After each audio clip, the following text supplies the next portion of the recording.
Halo semuanya, perkenalkan nama saya Boy Sululu Tajulu dari kelompok Plat Berat yang beranggotakan Muhammad Arkan Muzaffar, Teresa Damayanti Pakpahan, dengan saya Kamila, Dia Safika, Sucinda Mauladi Rahma. Di sini kami akan menjelaskan mengenai atribut non-fungsional. Introduction. Infrastruktur TI menyediakan berbagai layanan penting seperti penyimpanan data dan jaringan. Namun, dalam praktiknya, atribut non-fungsional seperti keamanan, ketersediaan, dan kinerja seringkali tidak mendapat perhatian yang cukup dibandingkan layanan fungsional. Padahal, atribut non-fungsional ini sangat penting dan memiliki dampak yang langsung terhadap bisnis. Misalnya, situs web perusahaan yang lambat akan membuat pengguna beralih, dan itu berdampak pada pendapatan. Ada 6 contoh atribut non-fungsional, yaitu 1. Availability atau ketersediaan. Ini mengacu pada kemampuan sistem untuk beroperasi dan dapat diakses oleh pengguna ketika dibutuhkan. Tingkat ketersediaannya biasanya diukur dalam persentase waktu operasional. 2. Scalability atau skalabilitas. Ini adalah kemampuan sistem untuk menangani peningkatan beban kerja atau jumlah pengguna tanpa menurunkan performa yang signifikan. Sistem yang scalable dapat dengan mudah ditingkatkan kapasitasnya. 3. Reliability atau keandalan. Ini berkaitan dengan kemampuan sistem untuk beroperasi tanpa kegagalan dalam periode waktu tertentu dan dalam kondisi tertentu. Sistem yang andal memiliki tingkat kesalahan yang rendah. 4. Stability atau stabilitas. Ini mengacu pada kemampuan sistem untuk mempertahankan performa dan fungsionalitas dari waktu ke waktu tanpa mengalami degradasi atau crash yang tidak terduga. 5. Testability atau kemampuan uji. Ini adalah sejauh mana sistem dapat diuji secara efektif untuk memastikan bahwa ia berfungsi dengan benar dan memenuhi persyaratan. Sistem yang mudah diuji akan mendapatkan proses debugging dan validasi. 6. Recoverability atau kemampuan pemulihan.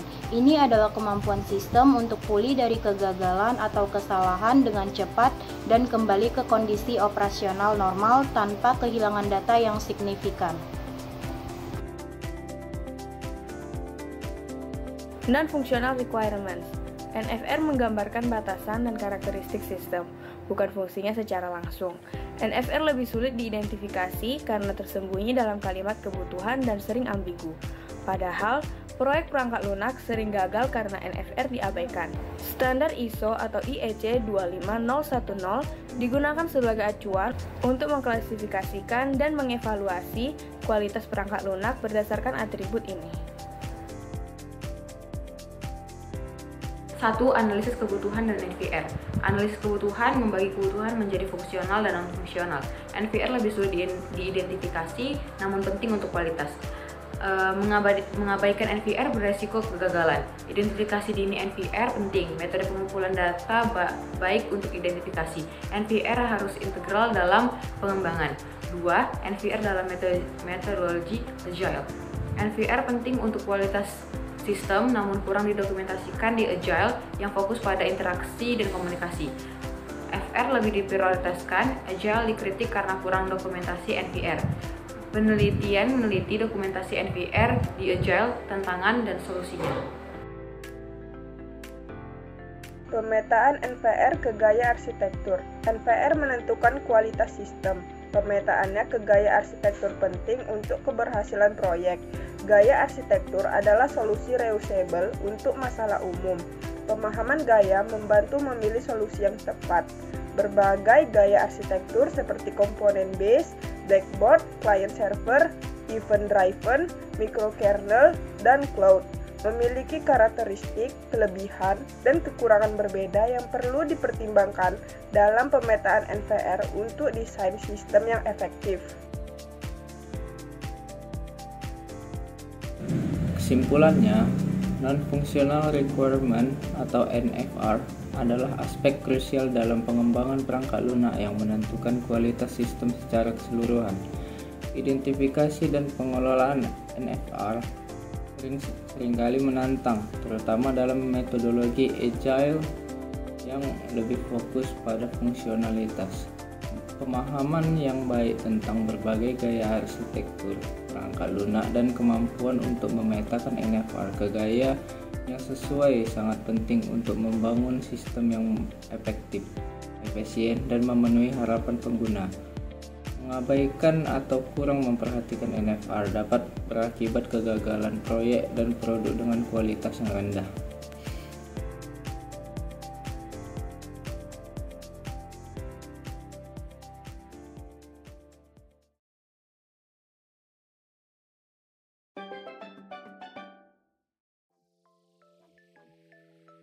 Halo semuanya, perkenalkan nama saya Arkan Muzaffar dari kelompok Cloudbread.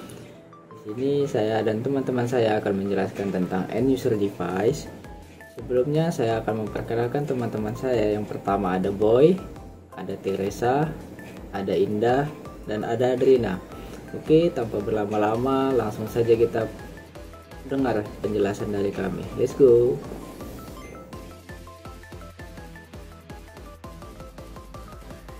Introduction. Perangkat pengguna akhir atau end user device adalah sarana utama manusia berinteraksi dengan sistem AI.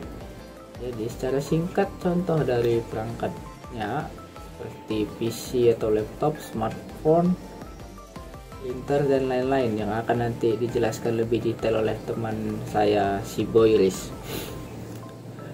Perangkat ini terus berkembang dari teletype dan terminal elektronik hingga PC pribadi dan perangkat seluler. IBM dan Apple adalah pionir dalam menciptakan arsitektur terbuka dan ramah pengguna. IBM dan Apple dianggap pelopor karena mereka membuat komputer dengan sistem yang terbuka dan mudah digunakan, sehingga bisa diakses oleh banyak orang, bukan hanya kalangan pebisnis.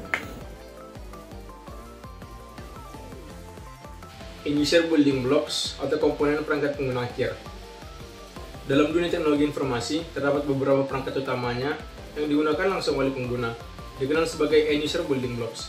Tiga perangkat utama tersebut adalah PC atau laptop, perangkat seluler, dan printer. Yang pertama, PC atau laptop. Perangkat ini merupakan yang paling sering digunakan oleh pengguna akhir. Komputer desktop dan laptop digunakan untuk sebagai keperluan seperti mengetik dokumen, mengakses aplikasi, hingga bekerja secara daring. Contohnya, seorang karyawan kantor menggunakan laptop untuk membuat dan mengirim laporan bulanan kepada atasannya melalui email. Yang kedua, perangkat seluler.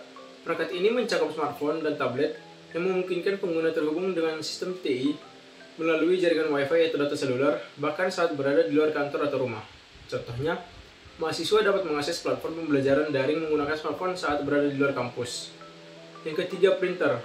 Printer berfungsi untuk menghasilkan output fisik dari file digital dalam bentuk cetakan di atas kertas. Ini sangat penting untuk keperluan dokumentasi dan administrasi. Contohnya, seorang guru menggunakan printer untuk mencetak soal ujian yang akan dibagikan ke siswa secara langsung. Ketiga perangkat ini membentuk dasar interaksi pengguna dengan sistem informasi dan teknologi yang ada di lingkungan kerja, pendidikan, maupun kehidupan sehari-hari. Desktop virtualization. Teknologi virtualisasi memungkinkan pengguna mengakses desktop mereka dari server pusat. Ini memberikan efisiensi, keamanan, dan kemudahan bagi pengelolaan organisasi, terutama dalam pengaturan kerja jarak jauh. Jenis-jenis virtualization. Yang pertama, Virtual Desktop Infrastructure atau VDI. VDI merupakan alat perangkat lunak untuk membuat dan mengelola desktop virtual secara terpusat. Teknologi VDI membuat desktop virtual di server pusat dan pengguna jarak jauh dapat mengakses desktop ini dari mesin fisik apapun melalui internet. Dengan menggunakan VDI, kita dapat menaikkan skala biaya secara efektif dan fleksibel untuk infrastruktur desktop perusahaan apapun. VDI mempunyai banyak manfaat bagi manajemen desktop seperti mengelola desktop virtual secara terpusat, menskalakan VDI sesuai kebutuhan, seperti menggunakan penyedia layanan cloud untuk melakukan deployment dan mengelola ribuan desktop virtual tanpa harus khawatir mengenai biaya perangkat keras yang mendasarinya, meningkatkan aksesibilitas, menjaga keamanan internal, dan mengurangi biaya perangkat keras untuk membeli desktop tradisional baru. VDI memiliki dua tipe metode deployment infrastruktur desktop virtual, yaitu yang pertama, deployment VDI persisten atau desktop jarak jauh yang disimpan untuk pengguna akhir individu. Contohnya seperti VDI di mana setiap pengguna memiliki desktop virtual pribadi yang sama. yang memungkinkan mereka menyimpan status dan data mereka di antara sesi. Yang kedua, deployment VDI non-persistent, yaitu instant desktop sekali pakai. Seperti contoh, VDI di mana setiap pengguna mendapatkan desktop virtual yang baru setiap kali mereka masuk, yang seringkali digunakan di pusat panggilan atau lingkungan, di mana pengguna tidak perlu menyimpan status atau data pribadi pada desktop mereka. Contoh virtualization desktop infrastruktur adalah Microsoft Azure Virtual Desktop. Layanan VDI yang di-hosting di cloud Microsoft Azure memungkinkan pengguna mengakses desktop virtual dan aplikasi dari berbagai perangkat. Yang kedua, Remote Desktop Service (RDS) atau Terminal Service. RDS merupakan fitur Microsoft Windows Server yang memungkinkan pengguna untuk mengakses desktop grafis dan aplikasi dari jarak jauh. RDS memiliki banyak manfaat dalam menggunakan pengirimannya, yaitu memberikan solusi ke perangkat yang mungkin tidak memiliki kekuatan pemrosesan atau kapasitas untuk menjalankan aplikasi secara natif. Mengirim aplikasi berbasis Windows ke iOS, Android, Windows, dan bahkan perangkat klien tipis. Menyediakan lebih banyak sumber daya komputasi ke aplikasi tanpa harus meningkatkan perangkat semua orang. Data dapat disimpan di cloud jika perangkat pengguna akhir gagal atau hilang atau dicuri, data akan tetap aman. Waktu konfigurasi sangat berkurang untuk perangkat baru, karena aplikasi atau desktop dikirim dari cloud dan tidak disimpan di perangkat lokal. Contoh RDS ada AnyDesk, TeamViewer, dan Splashtop. Yang ketiga, Client-Side Virtualization. Client-Side Virtualization menyediakan cara untuk menjalankan banyak sistem operasi berbeda pada desktop yang sama. Dengan virtualisasi, kita mungkin memiliki satu komputer fisik, tetapi kita ingin menjalankan banyak sistem operasi yang berbeda secara bersamaan di komputer yang sama. Jadi, setiap VM akan memiliki CPU, memori, penyimpanan sendiri, dan semua sistem tersebut bekerja secara independen satu sama lain.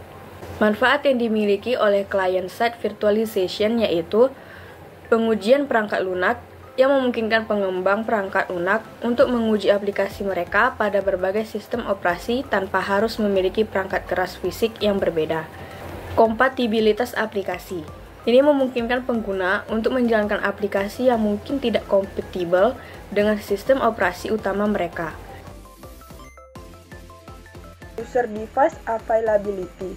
Ketersediaan perangkat menjadi faktor penting, terutama untuk pekerjaan operasional. Perusahaan perlu menyediakan backup device, koneksi alternatif, dan manajemen akses fleksibel agar produktivitas tetap terjaga. Sehingga perangkat pengguna akhir seperti laptop, tablet, dan lain-lain memiliki keandalan lebih rendah dan umur lebih pendek sekitar 3-5 tahun dibandingkan perangkat pusat data. Meningkatkan risiko kegagalan dan waktu henti. Kerusakan fisik umum terjadi pada perangkat seluler. Pencadangan di lokal dan sinkronisasi otomatis ke server pusat penting untuk mencegah kehilangan data. Pengguna harus dilatih untuk sering menyimpan pekerjaan. Instalasi perangkat lunak yang tidak terkontrol dapat menyebabkan ketidakstabilan, sehingga perangkat pengguna akhir perlu dilindungi dari instalasi berbahaya. Pencetak dan peralatan lain juga krusial dan memerlukan kontrak layanan perbaikan serta ketersediaan pasokan. End-user device performance atau performa perangkat pengguna akhir. Agar perangkat pengguna akhir dapat bekerja secara optimal, ada 3 komponen utama yang sangat berpengaruh terhadap performanya, yaitu hard disk, RAM, dan konektivitas jaringan atau network connectivity. Yang pertama, hard disk. Hard disk berfungsi sebagai tempat penyimpanan data jangka panjang. Semua file, dokumen, program, dan sistem operasi disimpan di sini. Kecepatan dan kapasitas hard disk mempengaruhi seberapa cepat perangkat memuat data. Contohnya, seorang desainer grafis menyimpan file proyek besar seperti gambar beresolusi tinggi di hard disk eksternal. Yang kedua, RAM atau Random Access Memory. RAM merupakan memori sementara yang digunakan untuk menyimpan data yang sedang aktif diproses oleh sistem. Semakin besar kapasitas RAM, semakin cepat komputer bisa menjalankan banyak aplikasi secara bersamaan. Contohnya, seorang editor video membutuhkan RAM besar agar aplikasi editing bisa berjalan lancar tanpa lag saat memproses video. Yang ketiga, network connectivity. Koneksi jaringan sangat penting, terutama jika perangkat terhubung ke internet atau ke server internal. Koneksi yang stabil dan cepat memastikan aplikasi daring berjalan lancar dan efisien. Contohnya, pegawai remote membutuhkan jaringan Wi-Fi yang kuat untuk mengikuti rapat daring tanpa gangguan. Ketiga elemen ini berjalan bersama-sama untuk menentukan seberapa baik kinerja sebuah perangkat dalam mendukung aktivitas kerja atau belajar penggunanya.